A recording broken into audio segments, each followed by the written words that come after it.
Good afternoon students. आज की online class में आप सभी का हार्दिक स्वागत। Subject contemporary India and education के अंतर्गत आज हमारा जो टॉपिक है राष्ट्रीय अल्पसंख्यक आयोग 1992, नेशनल माइनॉरिटीज कमीशन एक्ट 1992, राष्ट्रीय अल्पसंख्यक आयोग अधिनियम 1992। देखिए, अल्पसंख्यकों के हितों की रक्षा के लिए सन 1992 में एक आयोग का गठन किया गया था, जिसमें आयोग का गठन करने का मुख्य उद्देश्य अल्पसंख्यकों के हितों को संवर्धन करना एवं उनको सुरक्षित करना है। ये अधिनियम जो है अल्पसंख्यकों के लिए राष्ट्रीय आयोग गठित करने और उससे संबंधित अथवा उससे समपार्श्विक मामले या उससे रिलेटेड मामलों के बारे में उपबंध करने हेतु एक अधिनियमित किया गया है। अब आता है अल्पसंख्यक आयोग का गठन। अल्पसंख्यक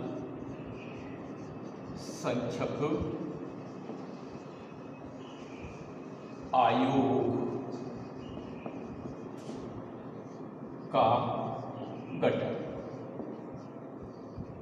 देखिए, अल्पसंख्यक जो आयोग है उसके गठन जो है एक प्रावधानों के अनुसार सुनिश्चित किए गए थे। अब उपरोक्त अधिनियम जो है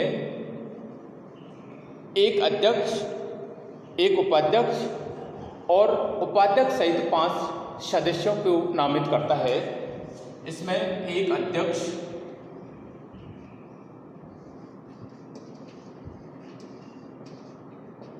एक उपाध्यक्ष और उपाध्यक्ष सहित 5 उपाध्यक्ष सहित सदस्य। अर्थात जो उपाध्यक्ष होगा वह इन 5 सदस्यों में से ही होगा। तो कुल कितने हुए? 5 और 1 6। कुल सदस्य कितने हुए? अध्यक्ष, उपाध्यक्ष और उपाध्यक्ष सहित 5 सदस्य, यानी कुल टोटल हुए 6। इस प्रकार आयोग का गठन किया गया है। इसके अंतर्गत ऐसे सदस्य जिसमें प्रख्यात, क्षमतावान और निष्ठावान व्यक्ति सम्मिलित होते हैं, जिन्हें केंद्र सरकार द्वारा नामित एवं निर्दिष्ट करती है। अर्थात ये जो आयोग है वो केंद्र सरकार के अधीन कार्य करता है। अध्यक्ष और सदस्यों का कार्य 3 वर्ष का होता है। इनका जो कार्यकाल होता है, कार्यकाल 3 वर्ष। इनका जो कार्यकाल कितना होता है? 3 ईयर। इस प्रकार आयोग का गठन किया जाता है। अध्यक्ष और सदस्यों को धारा 4 के खंड 3 के प्रावधानों के अनुसार हटाया भी जा सकता है। आवश्यकता पड़ने पर सदस्यों को धारा 4 के खंड 3 के अंतर्गत हटाया भी जा सकता है। किसी सदस्य को पद से तभी हटाया जा सकता है जबकि वह व्यक्ति निम्नलिखित कारणों से अयोग्य ठहरा जाता है। अर्थात कुछ कारण हैं जिनके वजह से संबंधित सदस्यों को पद से हटाया जा सकता है। संबंधित जो सदस्य हैं उनको पद से हटाने के अगर कोई सदस्य है इन कारणों में अगर लिप्त पाया जाता है तो इन वजह से संबंधित सदस्यों को पद से हटा दिया जाता है। पहला है ऐसे अपराध के लिए जिसमें नैतिक अधमता अंतर्वलित होती है। अर्थात पहला है ऐसे अपराध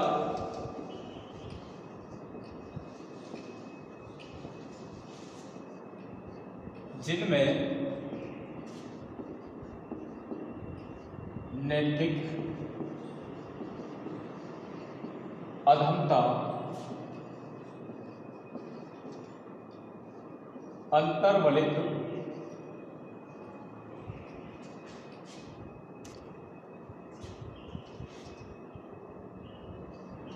अंतर्वलित होती है। अर्थात दोष सिद्ध हो जाने के बाद ऐसे व्यक्ति जिसमें नैतिकता नहीं होती है, अर्थात अधम स्तर की होती है, ऐसे व्यक्ति को दोष सिद्ध ठहराए जाने पर दंडित किया जा सकता है। दूसरा है पूर्ण रूप से दिवालिया हो जाता है। पूर्ण रूप से दिवालिया होने पर, दिवालिया होने पर ऐसे व्यक्ति जो पूर्ण रूप से दिवालिया घोषित हो चुके हैं उनको पद से हटा दिया जाता है। तीसरा जो कारण है, कोई व्यक्ति अपने पद का दुरुपयोग करता है। जब कोई अपनी परिस्थिति का दुरुपयोग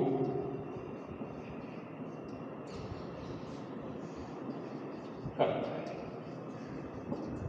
जब कोई व्यक्ति अपने पद का, अपनी स्थिति यानी कि पद पर बैठा दिया व्यक्ति अपने उस स्थिति, अपने अधिकारों का दुरुपयोग करता है, तो इस स्थिति में उसको आयोग से वंचित या पदच्युत या पद से हटा दिया जाता है। अगला है आयोग से बिना अवकाश प्राप्त किए, आयोग से बिना अवकाश प्राप्त किए आयोग की 3 बैठकों में अनुपस्थित होने पर, मैं अनुपस्थित होने पर, देखिए सदस्यों को अपने पद से हटाए जाने का एक कारण यह भी है कि आयोग से बिना अवकाश प्राप्त किए, यानी कि कार्य करने अवकाश लेने से पूर्व आयोग को, सदस्यों को, संबंधित अध्यक्ष को यह बताना पड़ता है कि हम अवकाश ले रहे हैं। तो इस स्थिति में उनके लिए कम से कम आयोग की 3 बैठकों में लगातार अनुपस्थित होने पर आयोग को जो सदस्य हैं उनको पद से हटा दिया जाता है। अगला है 5वां जो कारण है, सदस्य का कार्य करने से इनकार करने पर।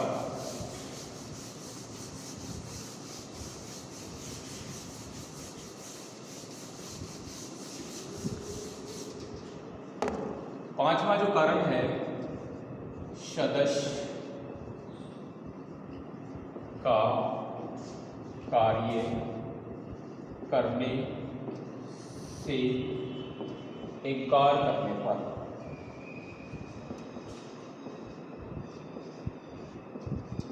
आयोग के सदस्यों को हटाने का एक कारण यह भी बनता है कि सदस्य जो है वो किसी भी कार्य करने से इनकार कर देते हैं, तो इस वजह से उनको अपने पद से हटा दिया जाता है। अगला है किसी सक्षम न्यायालय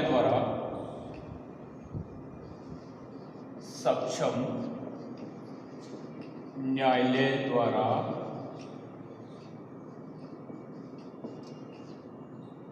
सदस्य को विकृत चित्त घोषित कर दिया जाता है। विकृत चित्त घोषित कर दिया जाए। आयोग के सदस्यों का अपने पद से हटाने का एक ये भी कारण बनता है कि किसी सक्षम न्यायालय द्वारा सदस्य को विकृत चित्त घोषित कर दिया जाता है, अर्थात उसकी मानसिक स्थिति को किसी सक्षम न्यायालय द्वारा क्या कर दे, विकृत चित्त घोषित कर दे। इस वजह से भी संबंधित सदस्य को उसके पद से हटाया जा सकता है। इनके साथ साथ कोई व्यक्ति धारा 4 खंड 3 के अंतर्गत तब तक पद से नहीं हटाया जा सकता जब तक कि उसे मामले में सुनवाई का पर्याप्त अवसर प्रदान नहीं किया गया हो। अब इनके साथ साथ धारा 4 खंड 3 के अंतर्गत संबंधित सदस्य को एक विशेष अधिकार प्राप्त है कि वह अपने पद से तब तक नहीं हटाया जा सकता जब तक कि उसके मामले में उसे सुनवाई करने का पर्याप्त अवसर प्रदान नहीं किया गया हो।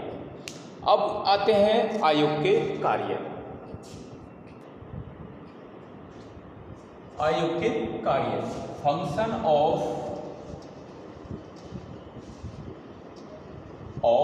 The commission.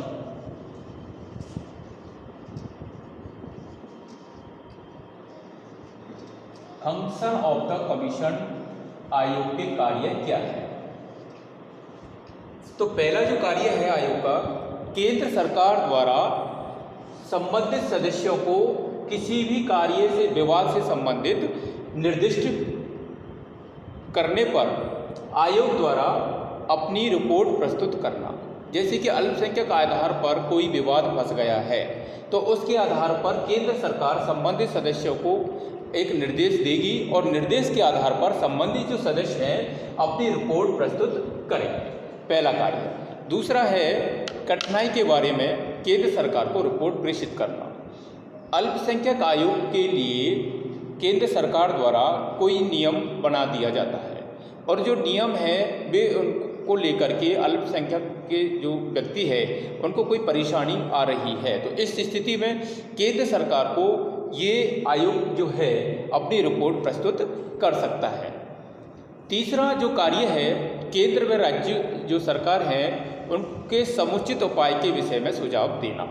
यानी कि केंद्र और राज्य स्तर पर अल्पसंख्यकों के हितों की रक्षा के लिए केंद्र और राज्य द्वारा बनाई गई नीतियों के लिए उनके समुचित उपाय के विषय में अपने सुझाव प्रस्तुत करने का भी एक आयोग का कार्य क्षेत्र के अंतर्गत आता है।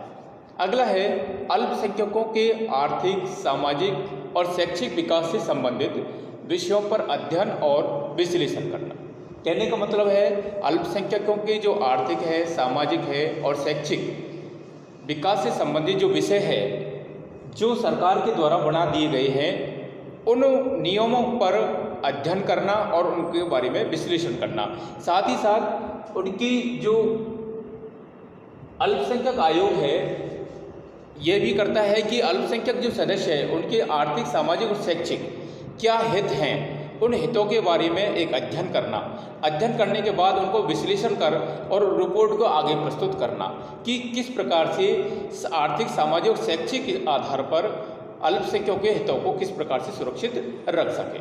अगला जो कार्य है, अल्पसंख्यकों के जो विरुद्ध विभेद उत्पन्न होने पर जो आने वाली जो समस्या हैं उनके बारे में विशेष अध्ययन करना और उनके निराकरण हेतु अपने सुझाव प्रस्तुत करना। अगला जो कार्य है, अल्पसंख्यकों के जो अधिकार है उन अधिकारों से जब उनको वंचित कर दिया जाता है तो इस प्रकार के जो परिवाद है उनको देखना, विवादों को सक्षम अधिकारी के समक्ष प्रस्तुत करने का भी आयोग के कार्य क्षेत्र के अंतर्गत आता है। अगला कार्य है अल्पसंख्यकों के हितों के जो संरक्षण के लिए जो रक्षोपाय के जो प्रभावी नियम लागू किए गए हैं उन प्रभावी नियमों को और अधिक अच्छे स्पष्ट तरीके से अच्छे तरीके से अल्पसंख्यक समुदाय के सामने प्रस्तुत करने की अनुशंसा करने का भी इस आयोग का कार्य क्षेत्र के अंतर्गत आता है।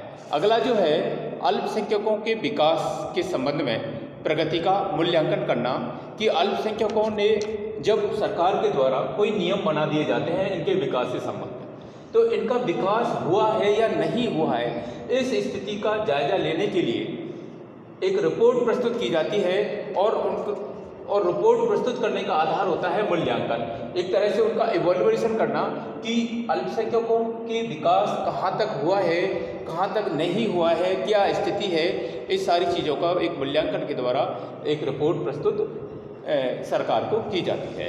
तो आज हमने पढ़ा था अल्पसंख्यक आयोग का गठन, अल्पसंख्यक आयोग के कार्य और अल्पसंख्यकों को जो आयोग है उनके सदस्यों को अपने पद से हटाने का तरीका। आज की क्लास में इतना ही। कल हम पुनः अल्पसंख्यक आयोग के अंतर्गत आगे अध्ययन करेंगे। धन्यवाद। जय हिंद, जय भारत।